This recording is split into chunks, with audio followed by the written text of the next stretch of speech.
I remember turning down my job at Microsoft and being like, all right, this is it. We're going to raise venture capital. We should be fine. I remember deciding whether or not to Uber to see my friends downtown or eat the next day.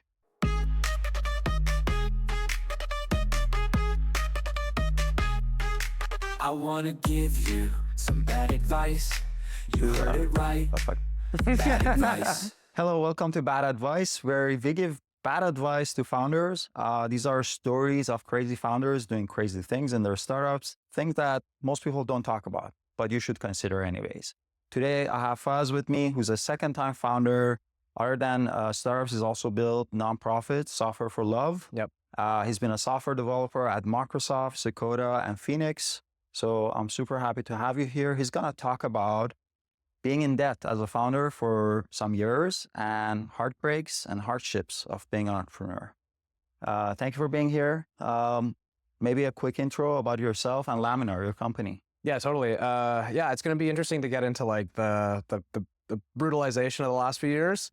But I mean, software developer at heart, I've always like loved code. We started by hacking our school in grade 6 with batch files, simple stuff there, and moving on to Java. And I mean, I ended up like working at Microsoft and getting a bunch of experience there, which led me down this path of like startups after I was like, oh, like, you know, it shouldn't be that hard to build a business. And then just absolute brutalization for my first company, which then, you know, landed me in debt. And then that's where I was like, okay, I'm going to take a bet here. And there should be another time where I will be able to build a startup where I can pay this back and my energy will go towards that. It was kind of like a higher calling in quotation marks where I was like, this is the thing that fulfills me.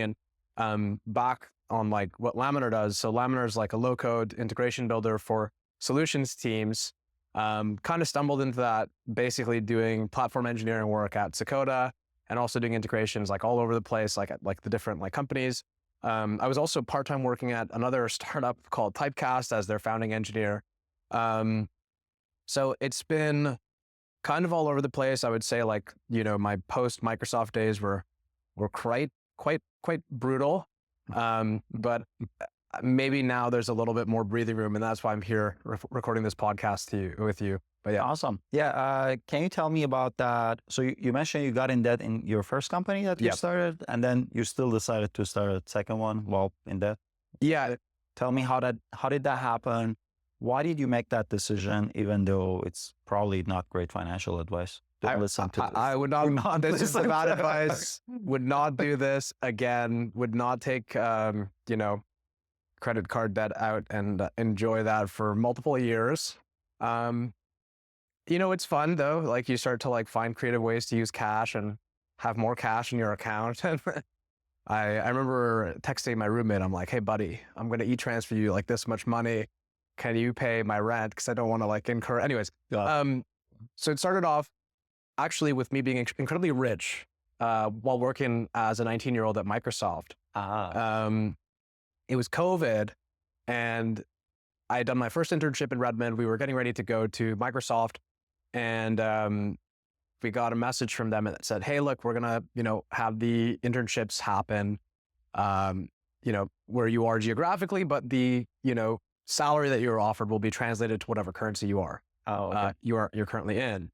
So that meant USD CAD was happening, and I was making 140 CAD for 1 USD. So I had a shit ton of money as a 20-year-old, and it was a little surreal. I got into crypto a little early. I was able. Hold on. They pay you 140 at 20, like internships or like. I think I was, because of that USD CAD exchange rate, I think we did a calculation. Makes sense. Yeah. I was in the top 2% of Canadian households. So, Okay. so as a 20-year-old, definitely a little bit of a skewed, Yeah. especially because of the fact that when I was living in university, I lived with 7 people. Yeah. You don't have any expenses. Like, $600 a month on rent. And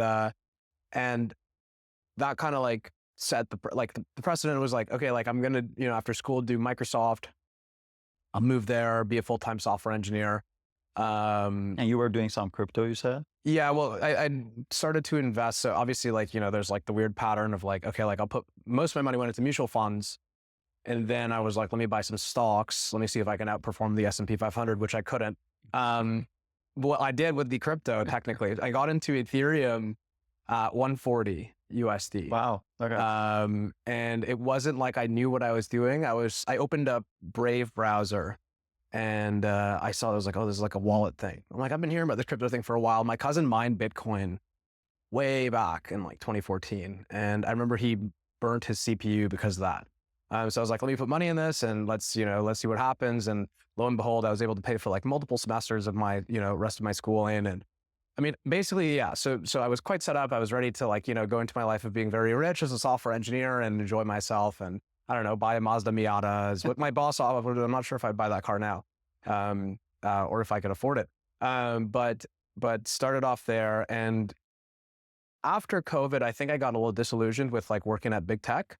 Although I really loved being in person in Seattle with folks. Like, I think there was a question of like, I mean, even getting into Microsoft was such a pipe dream. It was like, I'm going to like this University of Ottawa, like, I'm not like a Waterloo student. Like, am I going to go, anywhere from here? And I remember actually going back, way back to like my first few days of starting at Ottawa. Like my first thing going into Ottawa was this roommate matching app that I had built with my friend.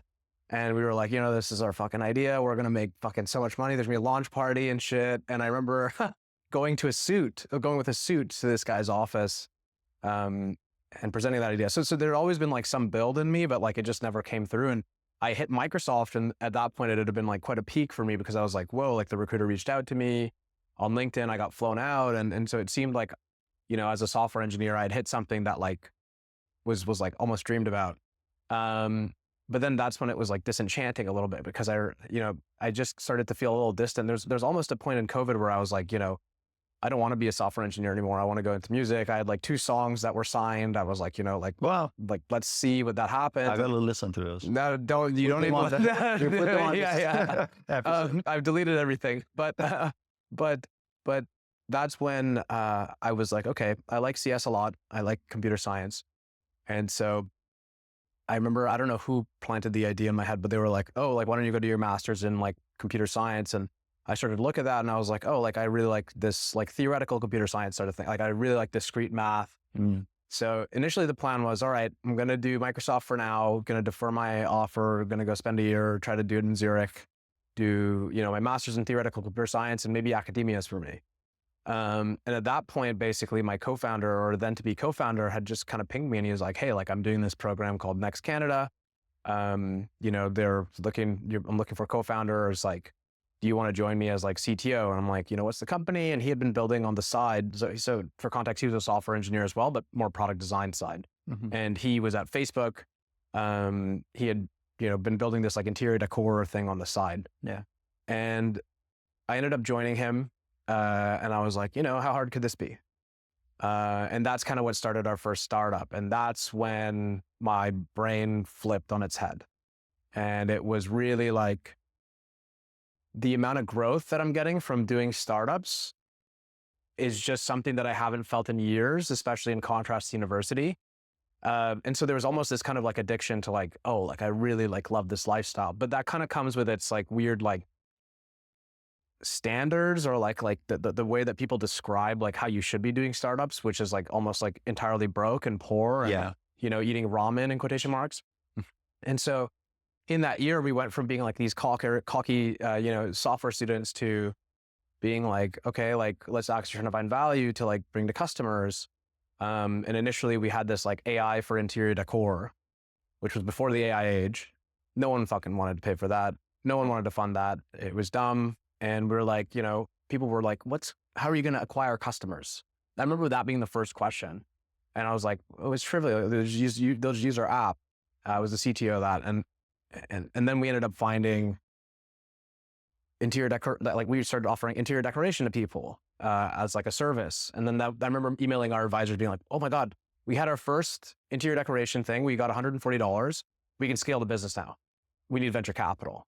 And so there's this weird mix of like needing venture capital, trying to follow the traditional startup path, like being in these accelerators, and then actually trying to find, like actually kind of finding some sort of market fit where when we pivoted in our final pivot from offering interior decor as a service to talking to customers and being like, well, why aren't you buying this furniture? And then being like, well, it's too expensive. And we were targeting this 18 to 35-year-old demographic.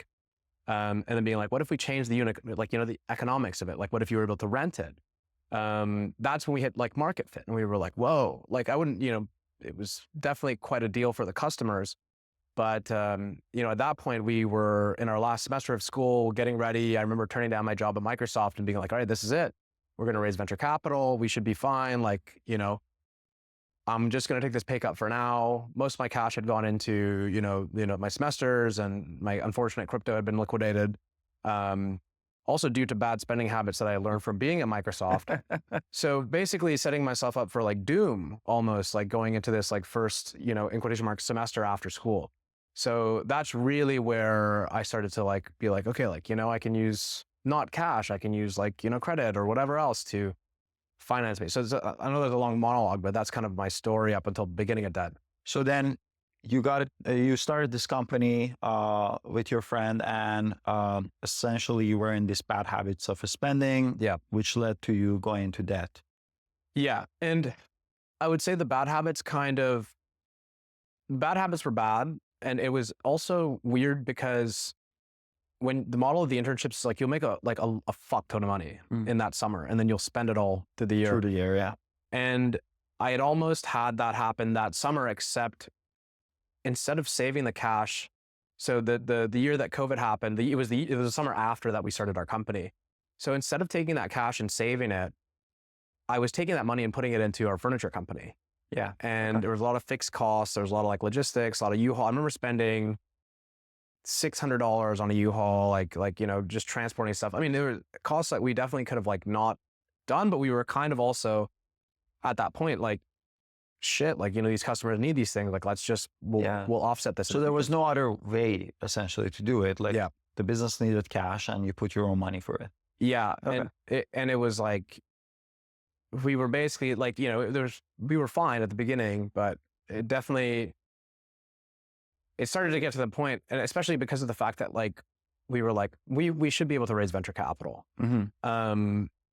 And that was the assumption that we went off. And also like the, in quotation marks, norm that we had, that we thought like most startups or businesses should follow, is that like you will eventually be able to raise venture capital. But we were doing it wrong. We weren't following a process. We were kind of just like willy-nilly talking to people. But we ended up getting to an accelerator, and it was like, it was great. Like I actually fundamentally, like the people that I met there changed my life. Which accelerator was this? This is Antler. Okay. And basically we were part of their first Canadian cohort. We hit it off with their American partner, and, we were like stoked. We were going into like the new year with that. But basically through that time, like, kind of having that, like, okay, like we are making traction, we are getting customers. There was also this kind of pressure from the VCs and like, in general from people that was like, you need to grow faster. Yeah. So in addition to the capital that we had raised from like angels and like our previous accelerators like Next and the university startup thing, we were taking our own cash and, just basically like not paying ourselves for months. Like I think it had been a year.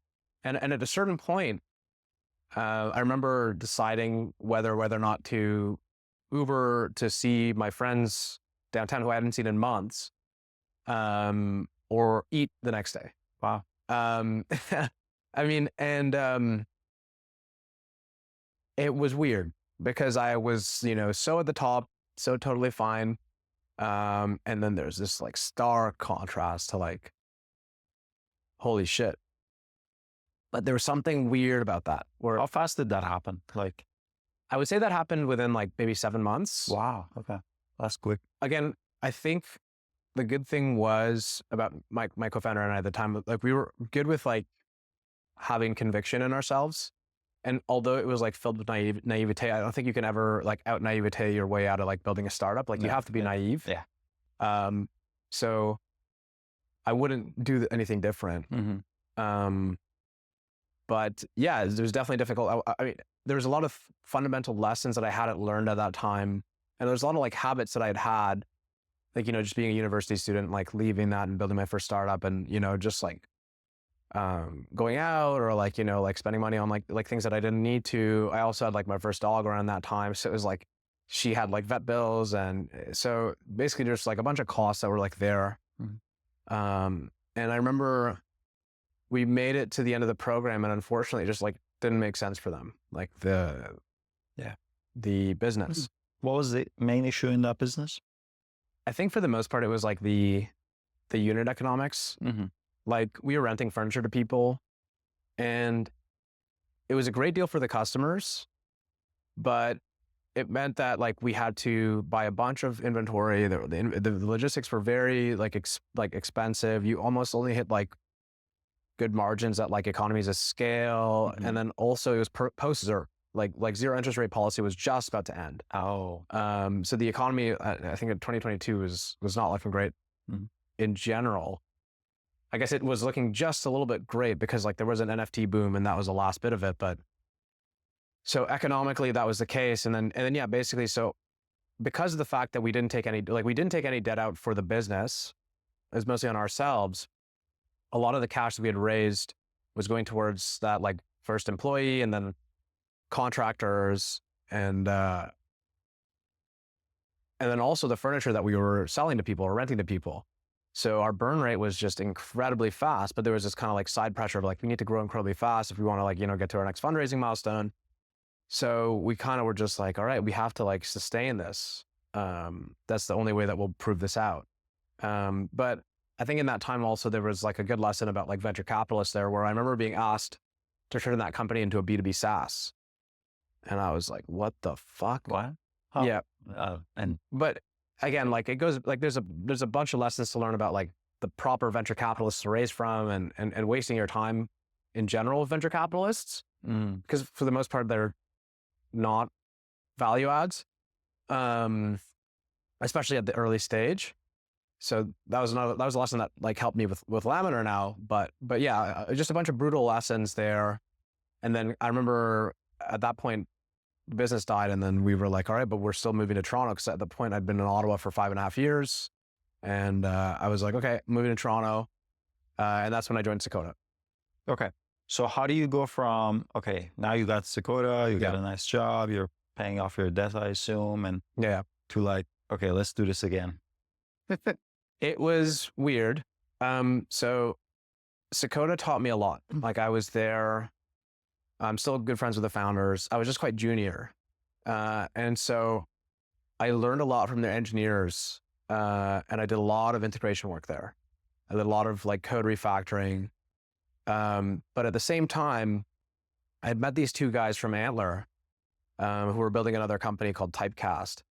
And I remember speaking to that, like their CEO, and basically being like, whoa, every time I talk to this guy, I learned something. And even though it wasn't like my core business, and it's a weird phase because like there's some obsession you get with like your business, you can kind of apply it to other businesses, but that kind of like came back to like, oh, like I'm a software developer, or like I like code. But I just had a gut feeling. I was like, these guys, I need to like work with them. Like they're going to teach me something. And I was fucking right. Like I was very lucky that they brought me on. Basically they were like, you know what, fuck it. You can just be like a founding software engineer. Here's equity. Obviously vesting, but I was working full time. So immediately after my furniture company collapsed, I joined basically two companies. So one full time and then one part time in quotation marks. The work wasn't as intense, but that was kind of my first brush with YC as well. Mm-hmm. So they had interviewed at YC for the first time that summer. Didn't get in, but we were kind of pushing for YC again. And that's when they were like, okay, like you need to go like rethink about your way that you're thinking of business. Go watch the YC videos. And I remember talking a lot, and like, it was just kind of like my first foray into like, how do you actually think about startups? Because it was like this like unstructured like learning experience that I'd had that I wasn't able to like contextualize. And then I was kind of being like shown like here's a framework, or here's like a methodology to think about like, building early stage companies. And I knew at my core, at like my gut, I was like, I'm going to do anything that I can to get back to this state of founding. Mm-hmm. And so I worked on these companies, and work on the part-time took way more over, and definitely I was way too junior to be at Dakota. So I ended up being let go. Okay. And I ended up being let go in November. And at that point, I was like, fuck, okay, my eggs are in Typecast's basket. And then we didn't get into YC. And so there I was in Toronto, paying Toronto rent, with a failed startup, being without a job, being a supposed software developer, software engineer who had been previously like extremely all-time high, like in theory, like, you know, best feeling, to being like, shit. And I remember those times I was like, I suck. I was like, I suck. Like, I was like, am I like meant to be in software? Was I right?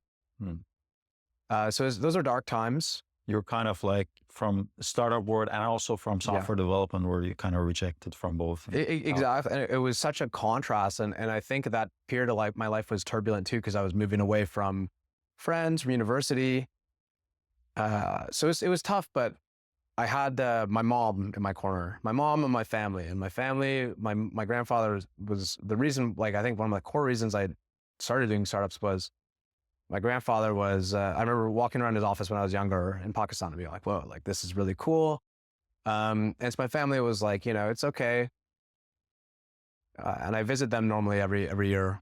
So I went to visit them, and I remember getting on the plane after a few job interviews. So, I mean, I had some interesting job interviews. I'm not a good interviewer. I would say that I'm not a good lead coder. I fucking hate lead code. Well, I should mention as well, like at the end of my time at my first startup, I actually really ended up enjoying the operations, sales, and like investor relations side of things. So it was a weird, like, what the fuck do I do? And so I'd had like a few interviews at that point. I remember heading to visit my family and being like, okay, I remember walking into the plane, being like, you know, I'm just going to accept this. Like, I don't have to be a success by, you know, 23 or 22, whatever. Everything is just going to come at its own pace. And that was the first kind of feeling of reassurance that I had that allowed me to just take a breather, kind of process the last few months, because they'd just been like a domino effect of like craziness. And that's when a friend that I had met a year before, I was at my furniture company at a conference, I had a call with him, and he's like, hey, like, look, like these guys at Phoenix, you know, they're hiring, just talk to them. And they're like a boner pill company. And I was like, fuck it, whatever. This sounds hilarious. And like I said, like mentally extremely, like, you know, tired, burnt out. But I also remember in that time, actually funny enough, after being let go and like having the other company like slow down a little bit, I was like, I remember founder time, because it kind of felt like I was back in founder time, like doing job interviews and stuff. And I was like, I miss this. And so I took a meeting with their CEO, and out of all the questions that everyone had asked me for software engineering roles, he was like, how did you reach, you know, 5 figures in MRR or ARR, sorry, at your home? That was the first question that they asked me. I was like, shit, these guys are different. And I was in, you know, with my family, and, you know, they were like, it's okay. Like, you know, take your time. And I moved past the interviews very quickly, and they're like, you know, we're just going to skip the technical interview with you. You seem cool. Just come by our office. And I flew back, went to their office, and I got a job offer. Nice.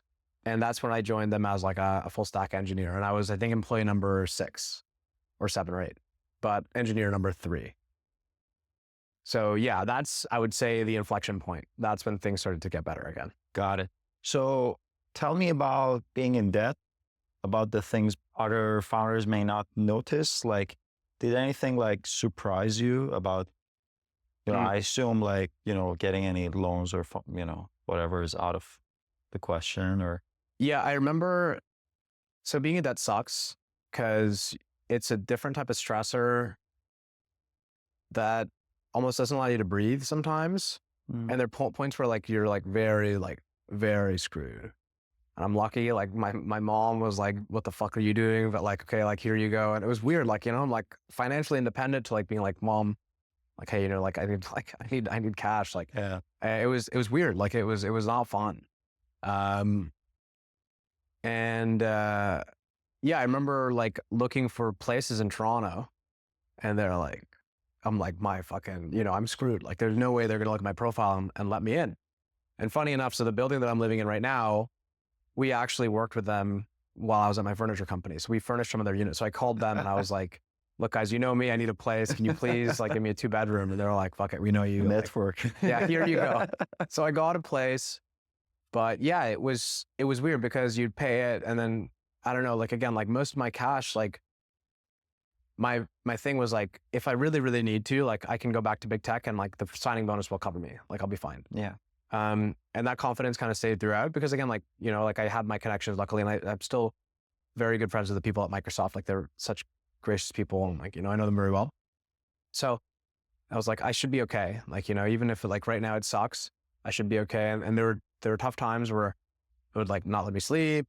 But you just find a way to squeeze out of it. You'd find a way to squeeze out of it. I think I sold a few things. Yeah, it was definitely, or I guess up until now, I did hit a point of stability, like just while I joined, after I joined Phoenix, but it was definitely counterproductive, but then also productive at the same time. Could you have done it any differently? I'm wondering. I think if I had done like, I think if I had played it safe, although it would have been like logically on paper better, I think I might have relaxed a little bit too much. Although that's like, I think maybe that's what I want to say to myself. I think my real fear was like, if I go into big tech or if I do something like that, am I going to lose my hunger? I remember like reading a quote, I think it was like Naval or someone was saying like, inspiration is perishable. That scared the fuck out of me. Like I was like, oh my God. I never thought of it that way. Yeah. That's interesting. So a lot of my decisions, and like in hindsight, like I don't think it would have made a difference. Like I think like your hunger stays there.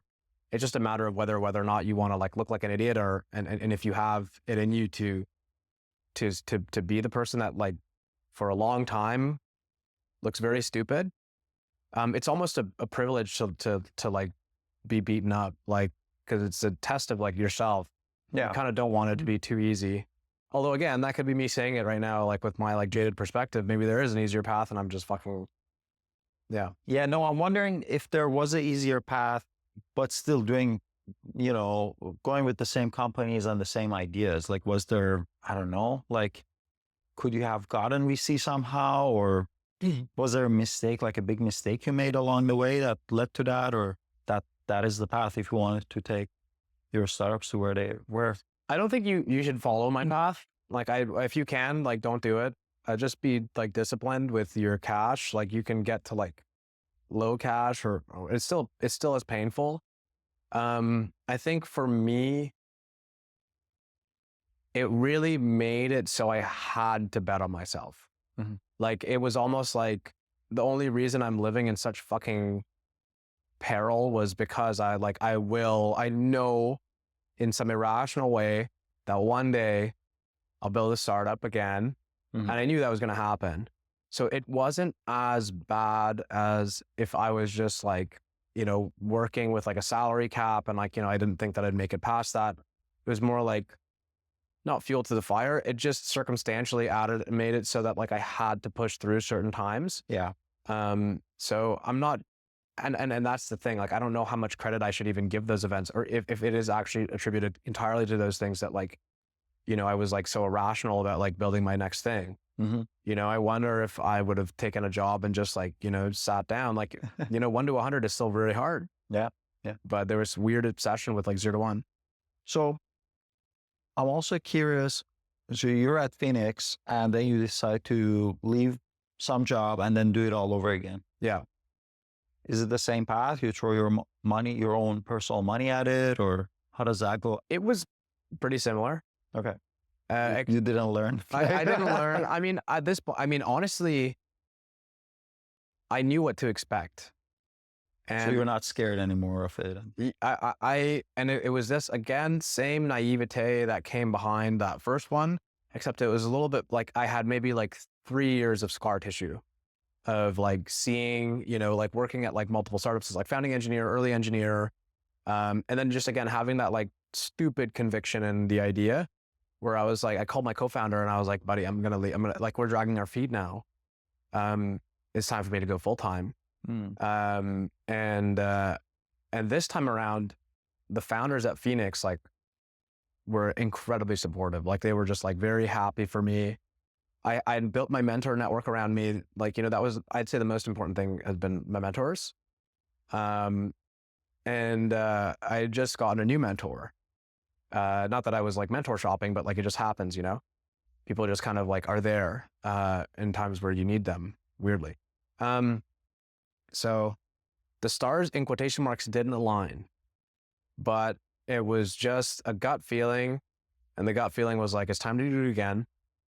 I guess this time around, I had, like I said before, like that scar tissue. So I was like a lot more confident in this case, we had already interviewed and been rejected by YC twice. Oh, okay. So, we were already like super convinced that this was a thing.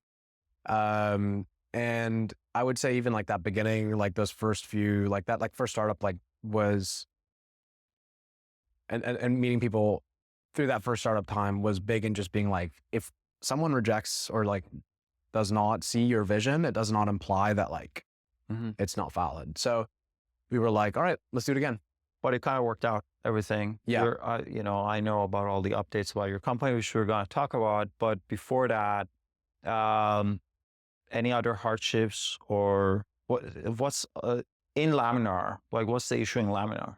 Like, it was so I started as a solo founder, and when it started that company, I started it as like a tinkering tool that I was doing just while I was at Phoenix, because while I was there, I kind of regained a little bit of my confidence as like a developer. I still like loved coding, and they trusted me a lot there. So I started messing around with this tool like early. And I remember I was like, I'm going to launch this in a month. I'm going to fly to New York, and I'm going to be there for, 3 days or 5 days. And I'm just going to go talk to people. Wow. Because I'm like, I can't be behind my coding screen. So I was like, okay, like I know I can't do this again. Like I know how to get the product in front of people. I know how to get my first customers, et cetera. So I launched, I deployed to production in the airport, flew to New York. Although there's like, not that there were users, but it was like they deployed to production. Like To have it there, yeah. it was For just the meetings, yeah. in production. And I had booked a few meetings that I had just, messaged people on LinkedIn. And there was like this one event that I was going to. And I remember being at, I think there's Brain Station. There was this like tech meetup, and they were like going around, and they were like, what do you do? And I'm like, at that point I was like, hey, I'm Faiz, I'm the CEO of Laminar. We just launched a startup to do like API connections. We didn't like the word integration. I didn't like the word integrations because I thought it would bucket me into like this Zapier thing. A lot of lessons from there. But that, I remember my heart pounding because it had been so long since I'd spoken about a project of my own. Yeah. Wow. That's crazy. And okay, so Laminar becomes a real thing. You're the CEO. What happens after? So it becomes real. Basically that summer, I get my friend basically, she's like, you should apply to YC. Like, even if it's just you, like you're a solo founder, you should apply to YC. And I was like, okay, fuck it. I'll apply. My odds are slim, but let's see what happens. And I applied in April, and I was still working on the startup, continuously updating them, being like, this is it. I remember my demo was so terrible. And at that point I had talked to my friends, and my friends from Next Canada were starting another company. They were doing restaurant, like they were selling to restaurants, and they were doing they were doing subscriptions where they needed a lot of POS system integrations, and they were non-generic. So they were like weird or bespoke. I didn't know that word as of yet, but I was like custom integrations. You're trying to find that one sentence for your company. And, they were cool enough to be like, yeah, we'll pay you $7 a month, which again was terrible. And use your product so you can learn. And at that point, I'd written the entire MVP myself. It was just an API. And all you could do was plug an API on one side, transform the data from it, and then send it somewhere else.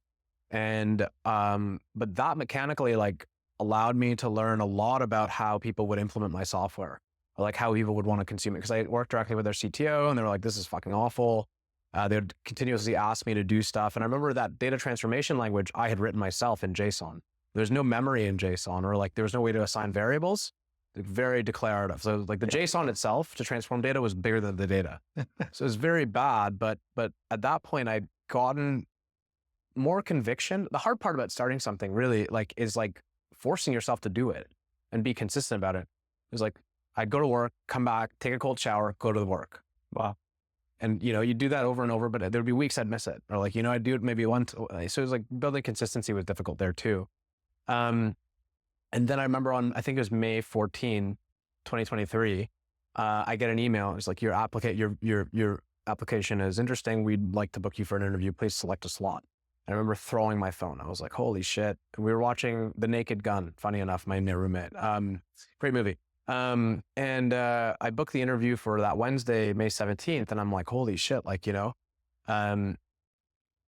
all of these years of me doing startup and sacrificing a lot of my shit, like my time with friends, you know, my partner at the time,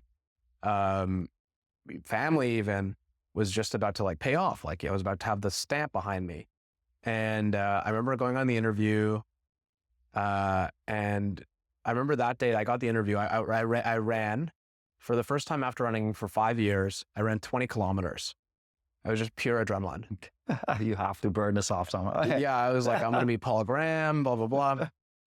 And I get into the interview and it's Harsh Tagar. And I still thank Harsh to this day, because if I didn't have that interview, I don't know if I would have built Laminar. But we talk. I remember he says, sounds like a useful product. Who is your co-founder? Or are you thinking about a co-founder? And I was like, oh yeah, I was thinking, blah, blah, blah, but like, you know, I'm still doing this on my own. And they emailed me that night and they're like, we really like your product, or like whatever. They have their standard, you know, rejection thing. But he's like, you know, you're welcome to email me directly when you get a co-founder and apply again. And so I'm like, shit, you know, it's on. I have something to work towards. And I had that YC deadline that fall. I got to find a co-founder. I got to build more product. I got to get my users to use it more. But at that point I was so burnt out that I like took a break. Again, not advised, but you need to, it's difficult. I guess there's no other way, right? Your body can only sustain so much. But that was when it was, again, like the first difficult thing is convincing yourself to do the thing. Flash forward a bit. I meet my now co-founder. This guy's crazy. We built a nonprofit together way back in university. So we'd worked together before. We like really like each other. And he was building a lottery in Nigeria. He built a payment processor in a week for there. He built an HR system very quickly for them as well, and had like 10 other projects going. And was also a senior software engineer. I'm like, how the fuck do I convince this guy to join me? So that was my next hurdle. He becomes your CEO. CTO. Sorry. Yeah. So there's like a month that passes between. I'm still working a little bit. I go back to my original customers. We're actually getting their integration going. It's pretty cool. Like, you know, it's actually kind of materializing. And I remember having a meeting with an angel, and it's an angel investor. And I knew better at that point, like that you're not going to be fucked by somebody. Like, you know what to expect. Remember that angel telling me like, well, you know, like I invest in early stage, but if you just have like all your like pricing packaged, like, you know, in one place, if you could have your customers figured out, like come back to me then. I'm like, oh, wow. So you're like trying to like you're not trying to take any risk at all. And I was like, I'm not dealing with assholes like this anymore alone. And I remember being on Spadina and Front Street, calling my co-founder, Sahid, and speaking to him for an hour and a half on the phone and being like, look, man, we've worked together before. We actually talked about this idea together in 2022 on a walk in Ottawa. I'm building it now. You should join me. And it was a little bit difficult at the start. But he's a stand-up guy and he's like, you know, I'll help you as a friend. And I knew I got him when he started to roast the way that I implemented it. I talked to Sahid actually. I don't know if you know. I had a chat with Okay. him. Yeah. Sounds like a fantastic guy. Like, Yeah. he's very memorable. He's very inspirational. Insane guy. Yeah. You said something about sacrificing relationships. Did Yeah. the financial situation hurt any relationships? Totally. Yeah, totally. I mean, it's unfortunate because like, you know, you go from being like incredibly rich, to being like, I'm working on my startup all the time. Mm. And then I can't even. How many hours did you work like at peak times? Like, Oof. It was definitely 7 days a week. If I was working like my 8-hour days, if I was really, really doing it, like I was going straight after work, cold shower, 6 to 1 a.m. So 7 a.m. I go to my job, 8 a.m. I'd stay there until 4 or 5, come back home, freezing cold shower, maybe hit the gym for 30 minutes, go straight to work, and I'd work till 1 a.m. And I remember drinking this specific tea every time I'd go and work. What tea was it? I'm just mint tea. Yeah. I mean, so the people at the place like got to know me very well. Like there was this hotel lobby. They'd be like, "There's this fucking asshole here coding." And my computer was such a piece of shit. It was 7-year-olds. Like I said, or I guess it was 6 years old at the time. But that meant like, my partner at the time and I no just was time. not talking, and we had been long distance. I think even when my first startup had started, like my furniture one, already there were like a little bit of rift, like, in terms of like, and I guess I was young, like there's many things you can attribute to just like me being bad at relationships at that time, but we'd been in a relationship for quite a long time. I think 5.5 years was like when it ended. And it, naturally we were just drifting apart, but a large part, was like the decision to be like, look, like, my next 5, 6, 7, 8, 9, 10 years actually do look like me, like doing this. And it's because this is like what I selfishly want to do. And it was like a very difficult thing because it was almost a question of like, do you have time for the relationship? And at a certain point, I remember being like actually no, because I was hurting her. Because I was hurting her. Again, there was other stuff that, there were problems about. And she was a lovely person. She was like fantastic, like great partner. Like, I learned a lot from her. But like at that point, it was just like, it was just coming to an end because our lives were just like moving in different directions. So I remember that relationship ending and me being like, all right, I got to work. I did this because I got to work. I'm sacrifice like most things. Yeah. I'm like, I got to fucking work. Wow. So definitely there were times, I guess, anyways, when you lose somebody, and unfortunately I've had not the privilege of losing like people from this world, it takes a toll on you quite deeply. So there were times at the beginning where I questioned whether or not what I had done was like the right thing. So it was weird. It's a hard question. Like, do you think or believe that you would be successful if you worked less? That's the way, like nobody knows, I guess, right? Yeah, it was almost like, and it sounds so selfish. So like, I don't mean to say this because you don't want to be the person who's an asshole to people, because like, it's generally a good thing to like love and be kind to people. But like in that case, it was like a selfish decision of like, I need to like commit to this. You need to figure this out. Yeah. Otherwise, that's your life's meaning sort of at that point, right? I had never found something that had fulfilled me as much as startups. Yeah.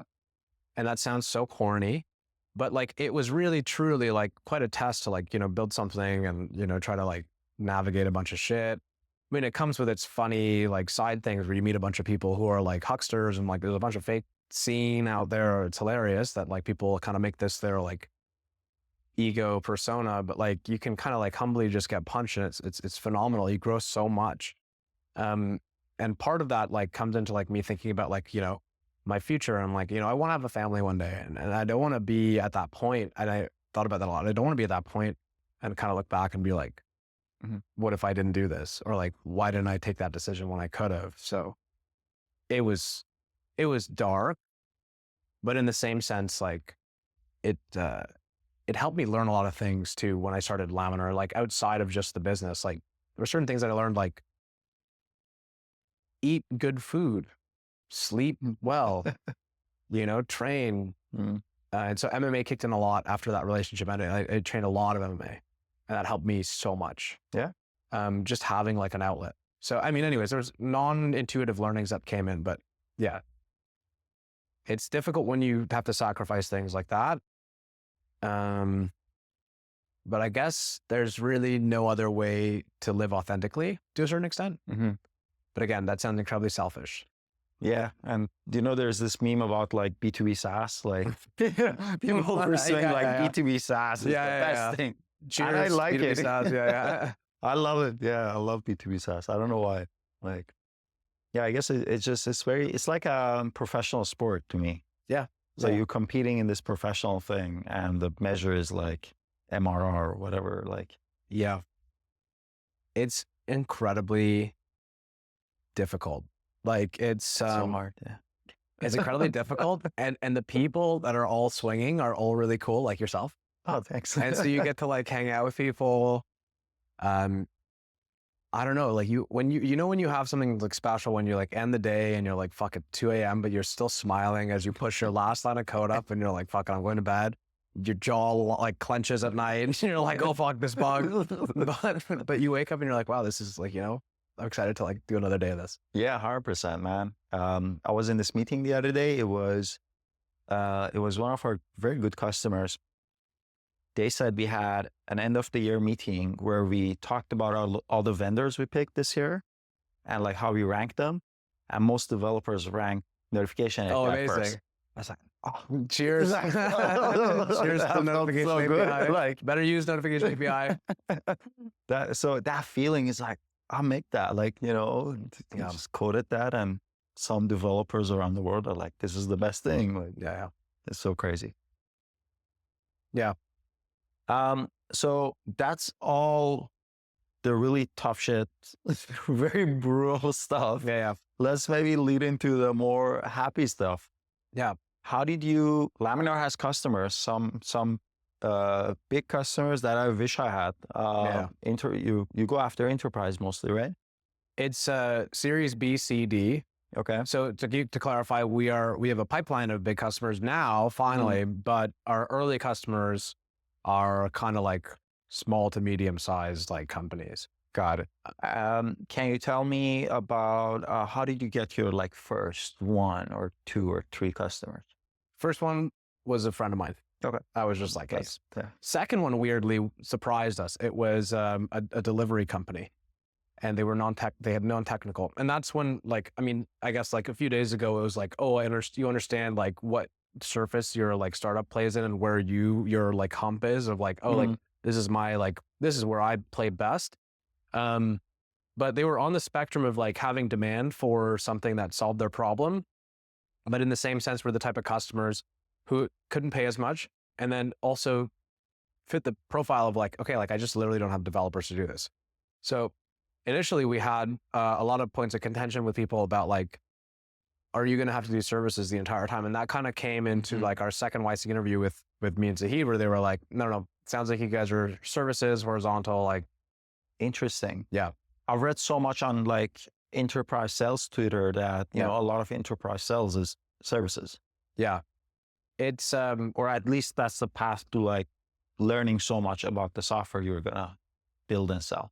It's weird because becoming okay with that idea was what led us to closing a round. And then interestingly, we realize where we play in our like little hump, we actually don't have to do that much services. Oh, okay. There's so much I can talk about there, but yeah, first customers, friend, warm intro, literally someone that was just introed to us randomly and converts in like 2 days. Fantastic. But in each one of the iterations, we had evolved the product. So it started as an API, then it turned into like a front end platform, like a platform that you could build these like workflows in. So each time we were kind of pushing our like initial approach to the problem. So there's a lot of like iteration. And now I would say like we're on like V2 is what we call it, but like it's really like the culmination of like lots of like actual customer using us. I was the first user of the product. So how did the second customer come in? Was it an introduction? Was it, I don't know, ads or whatever? Introduction via email. Third customer was introduction. Fourth introduction, all the way. Yeah. Like so until now. Yeah. Well, to give you, we only have 3. Okay. Yeah. The first 3 has been introductions. Introductions. And that's when top of funnel was quite a big risk. So when I jumped off to do this, it was like, okay, we'll find top of funnel. We had, weird, and again, like 0 to 1 for B2B SaaS, especially for a platform, is especially weird. For point solutions, it's a little easier to think about this. And like, you kind of have this like bell curve or like weird curve of like custom software and then point solutions like on opposite ends. So obviously I could go and sell custom software and then like whoever's incentivized to buy me just doesn't have developers, or I could sell, point solution. But you live in a weird no man's land as a platform because you can be horizontal and you have to find your like person and like company attribute like cross section. And it's really not obvious. So we had these leads of like these gigantic companies that were like, yeah, I'm interested. So it was like, SaaS company that sold to factories. There was a bunch, like there was a consulting company that did ERP implementations that had their own ERP. There were systems integrators. And it was just so confusing. So many angles. Yeah. So many angles. And especially in integrations, that word spans like acres of like spaces, right?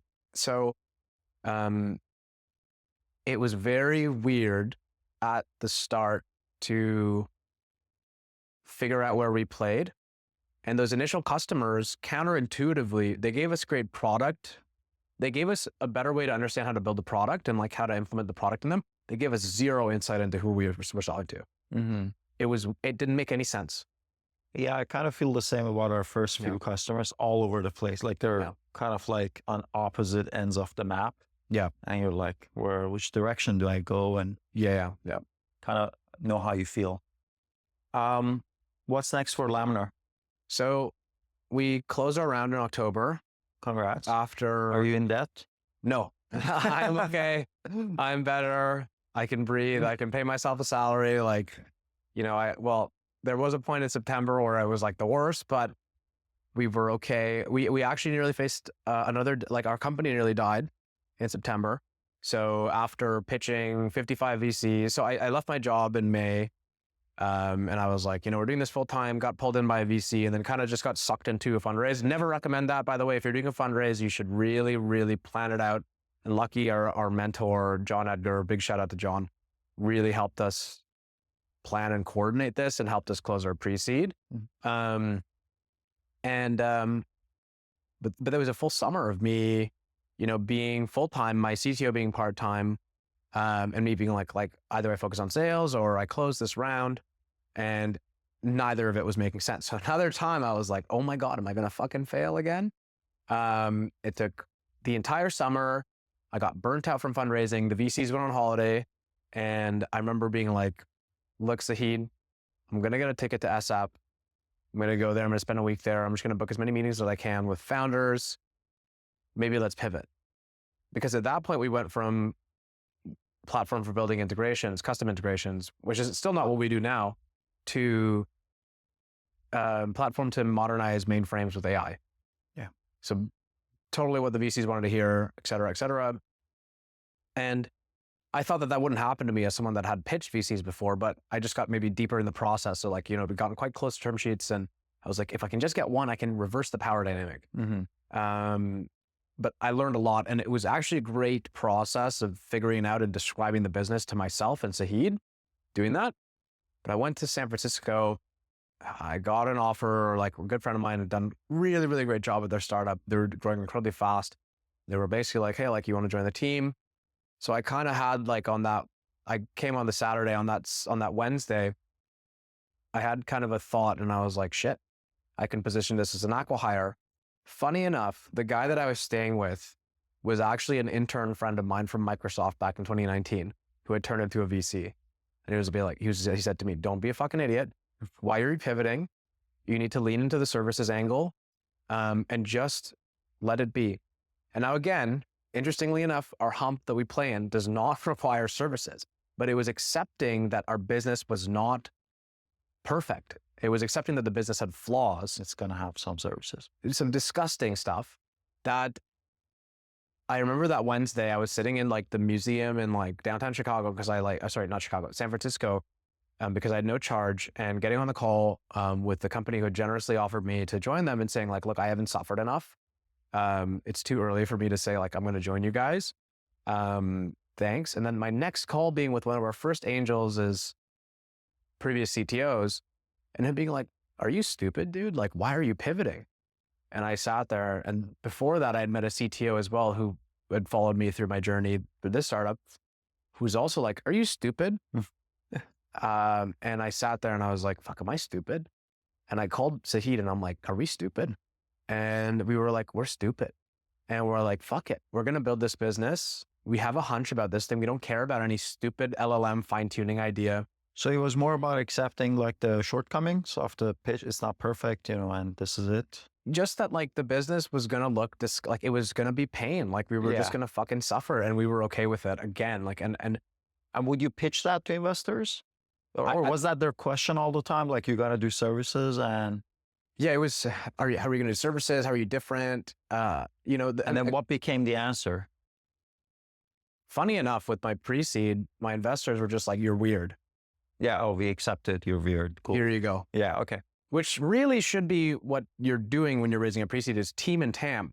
I think so. Yeah. Yeah. I mean, it's pre-seed. Like, I don't have anything to show you. It's pre-seed. If anyone asks you for metrics or something crazy like that, like you almost can take them as an unserious investor because they're paying the premium to be at that stage and take that much dilution or take that much equity for the price. Like, and their J-curve power law will not work if they try to de-risk everything. Anyways, it's a whole different type of conversation. But so the investors that closed with us, we closed in 2 weeks.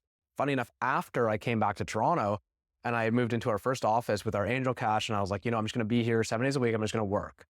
And I remember getting on the phone with the investors and just being like, fuck it, I'll talk to these guys. It's another one. I've done 55, probably like maybe 200 hours of like investor diligence through the summer. I get on the phone with them and the guy's just like, man, this is weird. You're like, you know, there's something weird about you. Talk to my GP. I spoke to them. They're like, dude, we like to meet our portfolio companies in person. Can you please fly to New York? They're San Francisco based. And can you please fly to New York? Of course, we can't guarantee that we're going to invest in you, but just come spend time with us. I'm like, you know what, fuck it. I called Sahid. It was the same, funny enough, that duress that I had built while being in debt and like kind of being like, shit, I have to be scrappy about this, kind of played a part in us like being able to generate like angel checks. Yeah. So after this SF trip, able to generate some angel checks, just survive every month, give some kind of a buffer for me to survive. Like, you know, I was not doing anything, like literally and not. You don't have another salary or anything? No, yeah, okay. Nothing, full-time completely. And so I took some of that cash that was, again, like that was supposed to pay me my rent. And I was like, fuck it, we're going to go to New York.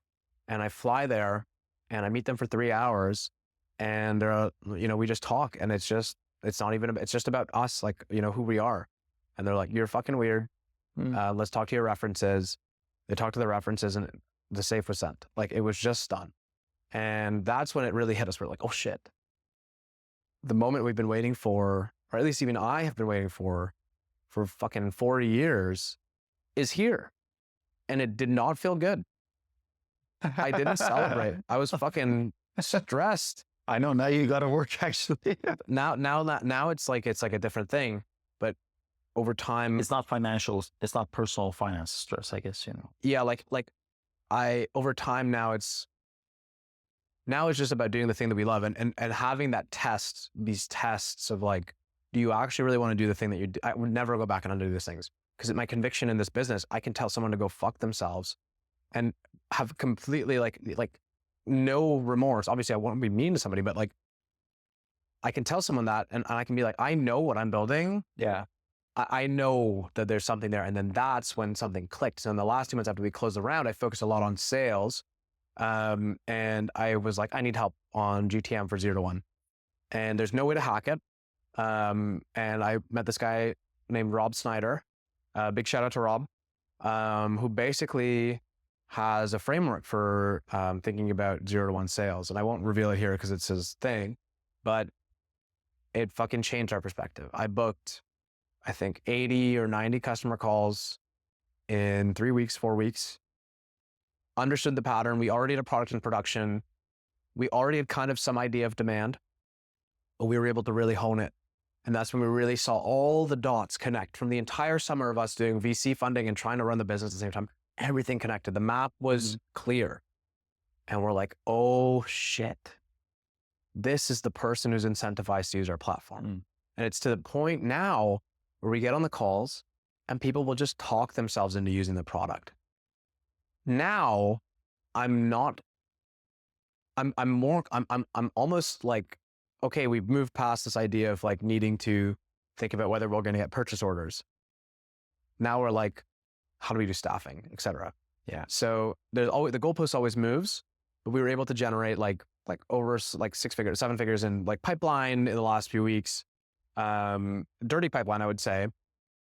But for morale, for the team to see these calls where people are accepting like this in not theory, in reality, it really helps. Got it.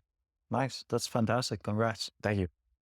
I have a question. There's this trend of you putting yourself through all these hardships, I think, and you seem to enjoy them. Yeah.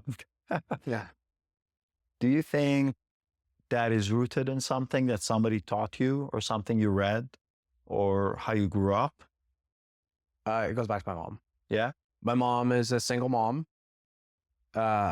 She is like my rock, you know, like my mom through the entire process. And weirdly, I was deciding between software engineering and playing the French horn in university. So she was like, just do the thing that you fucking like to do though. Yeah. And through everything, you know, she was like, get financial security initially. And then she was like, okay, I understand why you're doing this. And then she like, you know, she's like seen me up and down all over the place, stressed. She's seen me being like, what the fuck? I texted her, I was in San Francisco in those early days. And I was like, I'm heartbroken. Like my startup that I tried again is gone. Like we're pivoting. And obviously we didn't, but like, you know, through it, I think I've been lucky to have that kind of like space to do this. And then also have my mom like kind of adjust to me, like pushing and being like, I don't know, I'm going to do this thing. She's like, are you sure? But yeah, it's been a little bit of naivete mixed with great people around me who care about me, including my current partner as well, who like she really understands what I'm doing. My friends believing in me, and my mentors and my like, you know, fellow founder people, like, you know, you really are like the product of like the people around you. So it's like all that like combined has like been like a great accelerant to like do this. So definitely. And then, yeah, you just have to kind of be an idiot. Like you have to kind of be okay with looking like a fucking idiot. Like as long as you're cool with that, then this is the job for you. Yeah. Awesome. Yeah. Shout out to all the people around you. I'm so excited to see what happens with Laminar. I mean, I keep hearing all these great news that you have. So exciting. It's so motivating to me too. Like to see, you know, a colleague doing such great things. So excited to see what's next. Yep. Thanks for sharing your story. And hopefully we have you on the podcast again, maybe next year. And then you're talking about raising your, I don't know, Series A or something. Maybe I'm back. Well, fuck it. I got Microsoft. Yeah. Oh, I fucked the founder line. Like, this is a huge mistake. Yeah. Cheers. Cheers. Thanks. I appreciate it. I wanna give you some bad advice. You heard it right. Bad advice.